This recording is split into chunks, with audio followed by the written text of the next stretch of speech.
नमस्कार दर्शक मित्रों, हमारी चैनल पर आपका स्वागत है। कृपा करके हमारी चैनल लाइक, कमेंट एवं सब्सक्राइब करें ताकि हमारे नए अपडेट आपको मिलते रहे। कमेंट में जय श्री राम लिखना ना भूले। चलिए रामायण अरण्यकांड में पंचवटी में आश्रम और शूर्पणखा के बारे में आगे बात करते हैं। पंचवटी की ओर जाते समय मार्ग में राम, सीता और लक्ष्मण की दृष्टि एक विशालकाय गृध्र पर पड़ी। लक्ष्मण ने उसे कोई राक्षस समझा और उसका परिचय पाने के उद्देश्य से उससे पूछा, तुम कौन हो? इस प्रश्न के उत्तर में उसने मधुर वाणी में कहा, तात, मैं आपके पिता का मित्र हूँ। मैं गृध्र जाति के यशस्वी व्यक्ति अरुण का पुत्र हूँ और मेरा नाम जटायु है। कृपा करके आप मुझे अपने साथ रहने की अनुमति दे ताकि आपके साथ रहकर मैं सेवक की भांति आपकी सेवा कर सकूं। इस प्रकार से अनुमति प्राप्त कर वह राम और लक्ष्मण के साथ चलने लगा। पंचवटी पहुंचने पर राम ने लक्ष्मण से कहा, सौम्य, महर्षि अगस्त्य ने हमें जिस स्थान का परिचय दिया था वहां हम पहुंच चुके हैं। यही पंचवटी प्रदेश है। सामने गोदावरी नदी भी प्रवाहित हो रही है।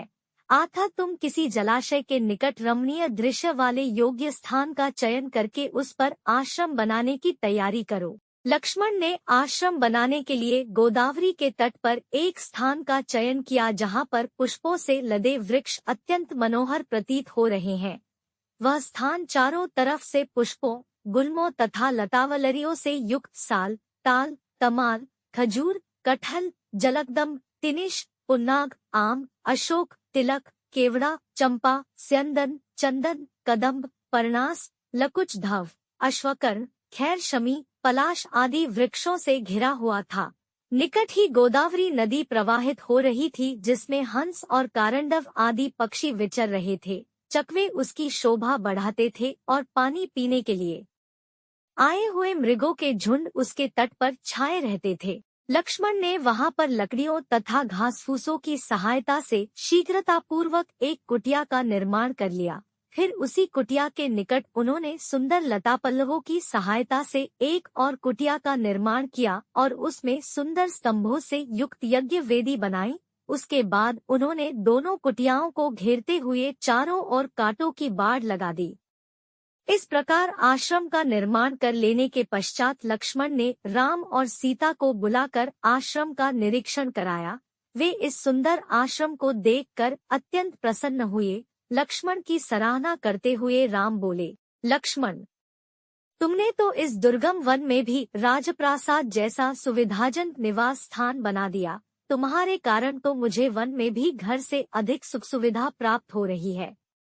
फिर उन दोनों के साथ बैठकर राम ने यज्ञकुटीर में हवन किया। वे वहां सुखपूर्वक रहने लगे और लक्ष्मण दत्तचित्त होकर उन दोनों की सेवा करने लगे। इस प्रकार वहां पर शरद ऋतु के 2 मास सुखपूर्वक व्यतीत हो गए। अब हेमंत ऋतु का आगमन हो चुका था। एक दिन प्रातः बेला में राम सीता के साथ गोदावरी में स्नान करने के लिए जा रहे थे। लक्ष्मण उनके पीछे पीछे घड़ा उठाए चल रहे थे। सरिता के तट पर पहुंचने पर लक्ष्मण को ध्यान आया कि हेमंत ऋतु रामचंद्र जी की सबसे प्रिय ऋतु रही है। वे तट पर घड़े को रख कर बोले, भैया, यह वही हेमंत काल है जो आपको सर्वाधिक प्रिय रही है। आप इस ऋतु को वर्ष का आभूषण कहा करते थे। अब शीत अपने चरमावस्था में पहुंच चुकी है। सूर्य की किरणों का स्पर्श प्रिय लगने लगा है। पृथ्वी अन्नपूर्णा बन गई है। गोरस की नदियां बहने लगी है। राजा महाराजा अपनी अपनी चतुरंगिणी सेनाएं लेकर शत्रुओं को पराजित करने के लिए निकल पड़े हैं। सूर्य के दक्षिणायन हो जाने के कारण उत्तर दिशा की शोभा समाप्त हो गई है। अग्नि की उष्मा प्रिय लगने लगा है। रात्रियां हिम जैसी शीतल हो गई है। जौ और गेहूं से भरे खेतों में ओस के बिंदु मोतियों की भांति चमक रहे हैं। ओस के जल से भीगी हुई रेत पैरों को घायल कर रही है। उधर भैया भरत अयोध्या में रहते हुए भी वनवासी का जीवन व्यतीत करते हुए शीतल भूमि पर शयन करते होंगे। वे भी सब प्रकार के ऐश्वर्यों को त्याग कर आपकी भांति त्याग एवं कष्ट का जीवन व्यतीत कर रहे होंगे। हे तात, विद्वजन कहते हैं कि मनुष्य का स्वभाव उसकी माता के अनुकूल होता है, पिता के नहीं। किंतु भरत ने इस कथन को मिथ्या सिद्ध कर दिया है। उनका स्वभाव अपनी माता के क्रूर स्वभाव जैसा कदापि नहीं है। हमारे और संपूर्ण देश के दुख का कारण वास्तव में उनकी माता का क्रूर स्वभाव ही है। लक्ष्मण के कैकेयी के लिए निंदा भरे अंतिम वाक्यों को सुनकर राम बोले, लक्ष्मण, इस प्रकार तुम्हें माता कैकेयी की निंदा नहीं करना चाहिए। वनवास में हमने तापस धर्म ग्रहण किया है और तपस्वी के लिए किसी की निंदा करना या सुनना दोनों ही पाप है। कैकेयी जैसी भरत की माता है, वैसी ही हमारी भी माता है। हमें भरत के द्वारा चित्रकूट में आकर कहे हुए विनम्र, मधुर एवं स्नेहयुक्त वचनों को ही स्मरण रखना चाहिए। मैं तो हम चारों भाइयों के पुनः प्रेमपूर्वक मिलन वाले दिन की व्यग्रता से प्रतीक्षा कर रहा हूँ। इस प्रकार भरत के वियोग में व्याकुल राम सीता और लक्ष्मण के साथ गोदावरी के शीतल जल में स्नान करके अपने आश्रम वापस आए। पंचवटी के अपने आश्रम में रामचंद्र सीता के साथ सुखपूर्वक रहने लगे। एक दिन जब राम और लक्ष्मण वार्तालाप कर रहे थे तो वहां पर अकस्मात रावण की बहन शूर्पणखा नामक राक्षसी आ पहुंची। वह राम के तेजस्वी मुखमंडल, कमलनयन तथा नीलांबुज सदृश शरीर की कांति को चकित होकर देख रही थी। राम का मुख सुंदर था किंतु शूर्पणखा का मुख अत्यंत कुरूप था। राम का कटिप्रदेश एवं उदर क्षीण था किंतु शूर्पणखा बेडौल लंबे पेट वाली थी। राम के नेत्र विशाल एवं मनोहर थे किंतु शूर्पणखा की आंखें कुरूप तथा डरावनी थी। राम की वाणी मधुर थी किंतु शूर्पणखा भैरवनाद करने वाली थी। राम का रूप मनोहर था किंतु शूर्पणखा का रूप विभत्स एवं विकराल था।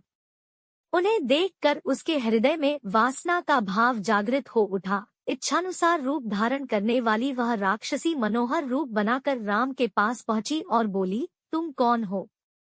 राक्षसों के इस देश में तुम कैसे आ गए? तुम्हारा वेश तो तपस्वियों जैसा है, किंतु हाथों में धनुष बाण भी है, साथ में स्त्री भी है। ये बातें परस्पर विरोधी है। तुम मुझे अपना परिचय दो। राम ने सरल भाव से कहा, हे देवी, मैं अयोध्या के चक्रवर्ती नरेश महाराजा दशरथ का ज्येष्ठ पुत्र राम हूँ। मेरे साथ मेरा छोटा भाई लक्ष्मण और जनकपुरी के महाराज जनक की राजकुमारी तथा मेरी पत्नी सीता है। पिताजी की आज्ञा से हम 14 वर्ष के लिए वनों में निवास करने के लिए आए हैं। यही हमारा परिचय है। अब तुम अपना परिचय देकर मेरी इस जिज्ञासा को शांत करो, क्योंकि मुझे प्रतीत होता है कि तुम कोई इच्छानुसार रूप धारण करने वाली राक्षसी हो। राम के प्रश्न का उत्तर देते हुए वह राक्षसी बोली, मेरा नाम शूर्पणखा है। मैं लंका के नरेश परम प्रतापी महाराज रावण की बहन हूँ। समस्त संसार में विख्यात विशालकाय कुंभकर्ण और परम नीतिवान विभीषण भी मेरे भाई हैं। वे सब लंका में निवास करते हैं। पंचवटी के स्वामी अत्यंत पराक्रमी खर और दूषण भी मेरे भाई हैं।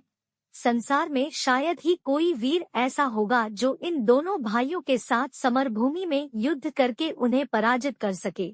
मैं सर्व प्रकार से संपन्न हूँ और अपनी इच्छा तथा शक्ति से समस्त लोकों में विचरण कर सकती हूँ। यह तुम्हारी पत्नी सीता मेरी दृष्टि में कुरूप, ओछी, विकृत मानवी है और तुम्हारे योग्य नहीं है।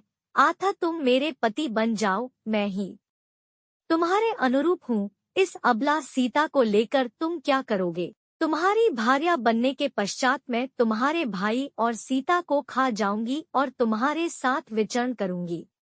उसके प्रस्ताव के उत्तर में राम मुस्काते हुए बोले, भद्रे, तुम देख रही हो कि मैं विवाहित हूँ और मेरी पत्नी मेरे साथ है। हाँ, मेरा भाई लक्ष्मण यहाँ अकेला है। वह सुंदर, शीलवान एवं बल पराक्रम से संपन्न है। यदि तुम चाहो तो उसे सहमत करके उससे विवाह कर सकती हो। राम का उत्तर सुन शूर्पणखा ने लक्ष्मण के पास जाकर कहा, हे राजकुमार, तुम सुंदर हो और मैं युवा हूँ। तुम्हारे इस सुंदर रूप के योग्य मैं ही हूँ। अतः मैं ही तुम्हारी परम सुंदरी भार्य हो सकती हूँ। मुझे अंगीकार कर लेने पर तुम मेरे साथ इस दंडकारण्य में सुखपूर्वक विचरण कर सकोगे। शूर्पणखा के इस विवाह प्रस्ताव को सुनकर वाक्पटु लक्ष्मण ने कहा, सुंदरी, मैं राम का एक तुच्छ सा दास हूँ। मुझसे विवाह करके तुम केवल दासी कहलाओगी। अच्छा यही है, कि तुम राम से ही विवाह करके उनकी छोटी भार्या बन जाओ, तुम्हारा रूप सौंदर्य उन्हीं के योग्य है। लक्ष्मण के परिहास को न समझकर शूर्पणखा ने उसे अपनी प्रशंसा समझा।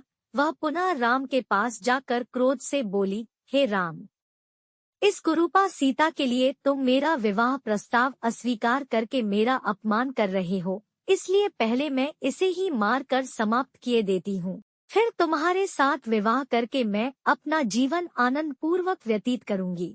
इतना कहकर प्रचंड क्रोध करती हुई शूर्पणखा विद्युत वेग से सीता पर झपटी। राम ने उसके इस आकस्मिक आक्रमण को तत्परता पूर्वक रोका और लक्ष्मण से बोले, हे वीर, इस दुष्टा राक्षसी से अधिक वाद विवाद करना या इसके साथ हास्य विनोद करना उचित नहीं है।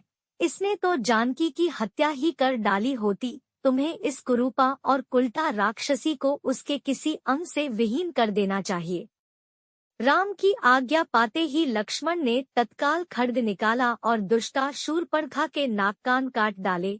पीड़ा और घोर अपमान के कारण रोती हुई शूर्पणखा अपने भाइयों खरदूषण के पास पहुंची और घोर चीत्कार करके उनके सामने गिर पड़ी। आज के लिए बस इतना ही। मेरे सारे भाई और बहनों को विनती है कि आप हमारे रामायण के अगले वीडियो भी देखें। कमेंट में जय श्री राम लिखना ना भूले। कृपा करके अपना ख्याल रखें। मिलते हैं अगले वीडियो में। धन्यवाद।